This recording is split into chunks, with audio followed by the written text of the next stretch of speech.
Hello है नमस्कार, स्वागत है आप सबका जीएस एकेडमी हिमाचल के यूट्यूब चैनल में। स्टूडेंट्स, तो हिंदी साहित्य में हम लोग भारतीय काव्य शास्त्र कर रहे हैं। ओके, तो भारतीय काव्य शास्त्र में हम लोग जो है रस सिद्धांत कर रहे थे। ठीक है, तो रस सिद्धांत में आज हम करेंगे रस निष्पत्ति के बारे में। ओके, तो आगे बढ़ाने से पहले सबसे पहले मैं आप लोगों को बता दूं, हमारी जो क्लासेज है PhD Hindi, LT, NET SET, KVS के लिए बहुत ही इंपोर्टेंट क्लासेज है।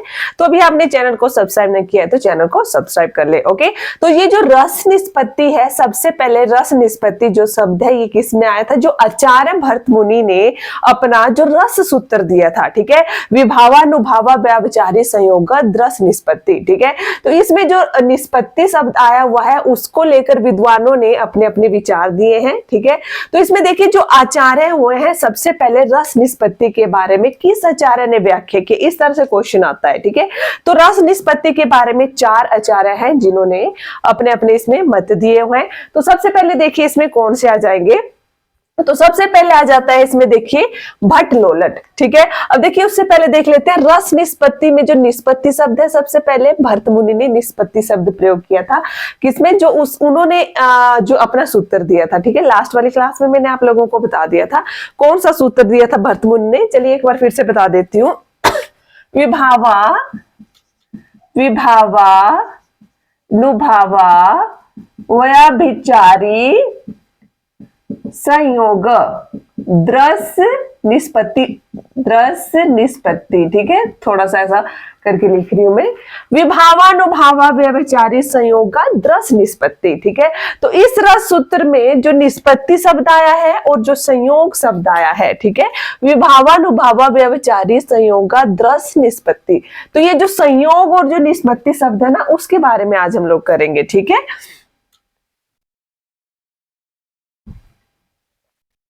तो संयोग व निष्पत्ति शब्द के जो व्याख्याता आचार्य है। ओके, तो सबसे पहले इसमें देखिए कौन से आएंगे।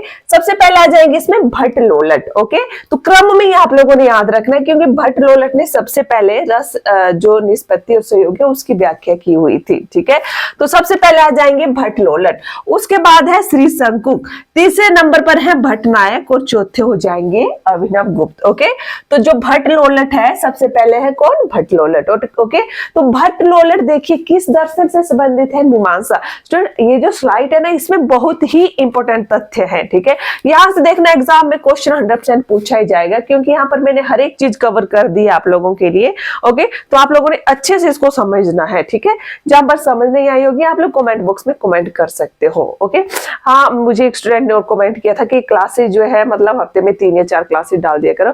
ओके, तो मैं हफ्ते में आप लोगों के लिए कम से कम 3 क्लासेज तो डालूंगी, कोशिश करूंगी कि 4 क्लासेस डाल दिया करूं। ठीक है, ताकि आप लोगों का सिलेबस कवर हो जाए अच्छे से, रिवीजन के लिए भी आप लोगों को फिर टाइम लग जाए। ठीक है,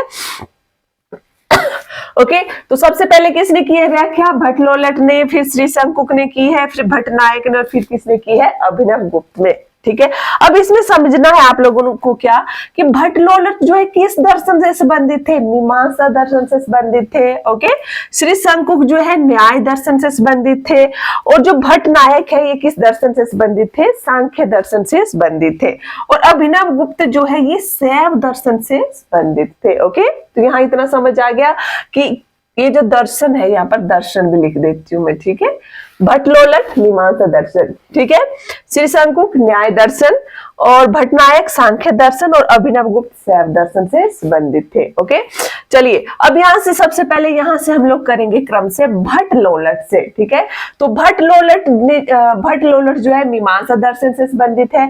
इन्होंने क्या व्याख्या की है? इन्होंने उत्पत्तिवाद की व्याख्या की है। ठीक है, आरोपवाद की व्याख्या की है। हालांकि ये बहुत अगर पढ़ाने लगू ना तो बहुत सारा है, आरोपवाद क्या है, उत्पत्तिवाद क्या है, पर मतलब ये काम की चीज नहीं है, इसमें आप लोग टाइम ज्यादा वेस्ट करने की भी आप लोगों को जरूरत नहीं है। बस आप लोग इतना ही समझिए, उत्पत्तिवाद या आरोपवाद किसने दिया, किसने व्याख्या की है? तो ये की है भट्ट लोलट ने। ओके, तो भट्ट लोलट ने जो संयोग का क्या अर्थ माना है? तो संयोग का इन्होंने जो है संबंध के साथ जोड़ा हुआ है संयोग शब्द को। ठीक है, तो इसमें इन्होंने उत्पादक उत्पाद्य संबंध, दूसरा इन्होंने गम्य गमक संबंध, और तीसरा इन्होंने पोषक पोष्य संबंध माना हुआ है। ठीक है, पहला माना है उत्पाद्य उत्पादक, दूसरा है गम्य गमक, और तीसरा हो जाएगा पोष्य पोषक संबंध। ठीक है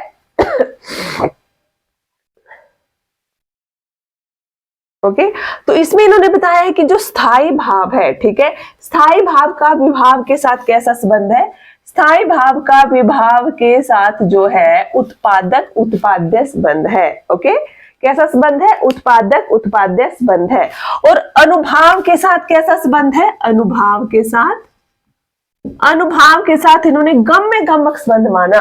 ठीक है, कैसा संबंध माना है, गम्य गमक संबंध इन्होंने माना है। ओके, और व्यवचारी या संचारी, व्यभिचारी, व्यवचारी भाव को ही संचारी भाव कहा जाता है। पता है ना आप लोगों को, पीछे वाली क्लास में मैंने करवा दिया है, तो अभी जो नए स्टूडेंट है ना, पहले पीछे वाली क्लासेस भी देख लो। ठीक है, तो व्यभिचारी भाग विभाव या संयोग का इन्होंने किससे संबंध माना है, पोषक पोष से संबंध। ठीक है, तो ये चीज आप लोगों ने यहाँ पर नोट कर लेनी है कि स्थायी भाव का इन्होंने संबंध माना है उत्पादक उत्पाद्य से, इन्होंने विभाव के साथ, गम्य गमक से इन्होंने अनुभाव के साथ, पोषक पोष से इन्होंने व्यभिचारी भाव या संयोग संचारी भाव से संबंध माना हुआ है। ठीक है, चलिए यहाँ तक क्लियर है आप लोगों का, आगे बढ़ते हैं। अब निष्पत्ति, तो निष्पत्ति का अर्थ इन्होंने क्या माना है, उत्पत्ति माना है। भट्टलोलट ने निष्पत्ति का अर्थ माना उत्पत्ति। ओके, नेक्स्ट है ना रस की अवस्थिति, मतलब जो रस होता है वो किस में होता है, तो इन्होंने रस की जो अवस्थिति है वो अनुकार्य में मानी हुई है। किसमें मानी हुई है, अनुकार्य में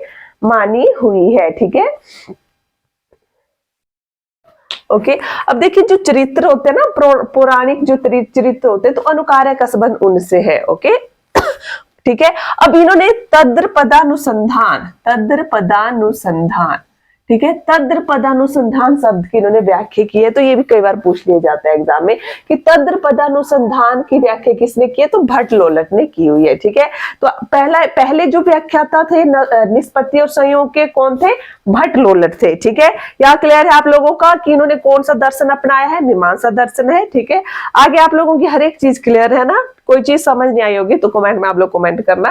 ओके, चलिए अब दूसरे नंबर पर आते हैं, श्री शंकुक। तो दूसरे नंबर पर जो व्याख्या की है संयोग और निष्पत्ति की, वो श्री शंकुक ने की हुई है। तो इनका दर्शन कौन था, न्याय दर्शन था। ठीक है, श्री शंकुक का।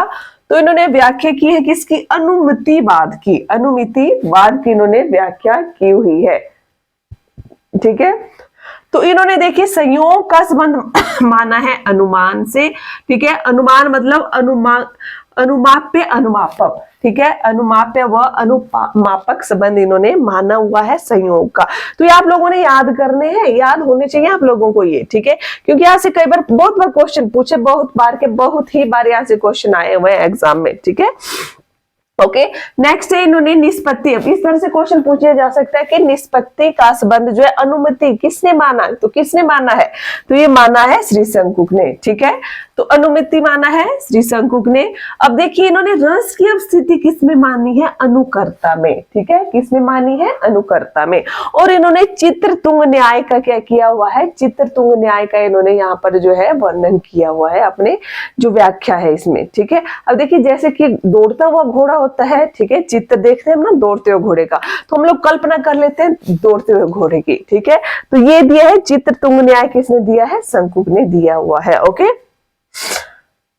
चलिए तीसरे नंबर पर जो है व्याख्या करता हुआ है भट्टनायक। तो भट्टनायक का है सांख्य दर्शन।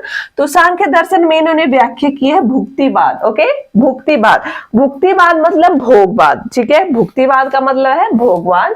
अब नेक्स्ट आ जाइए, इन्होंने संयोग का संबंध माना है विभावना से, विभावना से मतलब भोज्य भोजक भाव से। ठीक है, और निष्पत्ति का अर्थ इन्होंने भुक्ति से माना हुआ है। और रस की अवस्थिति देखिए किसमें मानी है, तो रस की अवस्थिति इन्होंने मानी है किसमें, प्रेषक में, मतलब जो दर्शक होते हैं ना उसमें मानी है इन्होंने कि रस की अवस्थिति उनमें होती है। ठीक है, अब इन्होंने सबसे पहले जो साधारणीकरण है ना, साधारणीकरण, तो उसको सबसे पहले किसने किया हुआ है प्रयोग, तो भट्टनायक ने। ठीक है,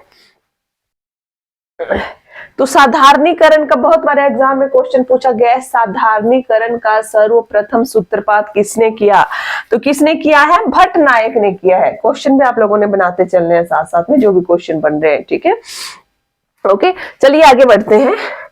तो आगे अभिनव गुप्त। तो अभिनव गुप्त ने जो है ये किस दर्शन को मानते थे, शैव दर्शन को। ओके, तो इन्होंने व्याख्या किसकी की है, अभिनव गुप्त ने, तो ये शैव दर्शन को मानते हैं। इन्होंने व्याख्या की है अभिव्यक्तिवाद की। अभिव्यक्तिवाद। ओके, किसकी व्याख्या की है? अभिव्यक्तिवाद की इन्होंने व्याख्या की हुई है। ठीक है, अब देखिए इन्होंने संयोग का अर्थ क्या माना है? संयोग का अर्थ इन्होंने अभिव्यंजना, ठीक है, अभिव्यंजना मतलब व्यंग्य व्यंजक भाव से इन्होंने माना हुआ है। ओके, अभिव्यंजना और व्यंग्य व्यंजक भाव से इन्होंने संयोग का अर्थ माना हुआ है। नेक्स्ट इन्होंने निष्पत्ति का अर्थ क्या माना है? अभिव्यक्ति माना हुआ है। क्या माना है? अभिव्यक्ति। ठीक है, और रस की स्थिति इन्होंने किस में मानी है? सामाजिक सहृदय में, पाठक में। ठीक है, रस की स्थिति इन्होंने मानी हुई है। ओके, अब देखिए बहुत यहां से क्वेश्चन देखो इस तरह से पूछा जा सकता है कि निष्पत्ति का अर्थ अभिव्यक्ति किसने माना? तो किसने माना हुआ है? ये माना है अभिनवगुप्त में। ठीक है, और यहाँ से पूछा जा सकता है कि रस की अवस्थिति अनुकार्य में किसने मानी है? तो भट्टलोलट ने। अनुकर्ता में किसने मानी है? श्री शंकुक ने। प्रेषक में किसने मानी है? भट्टनायक ने।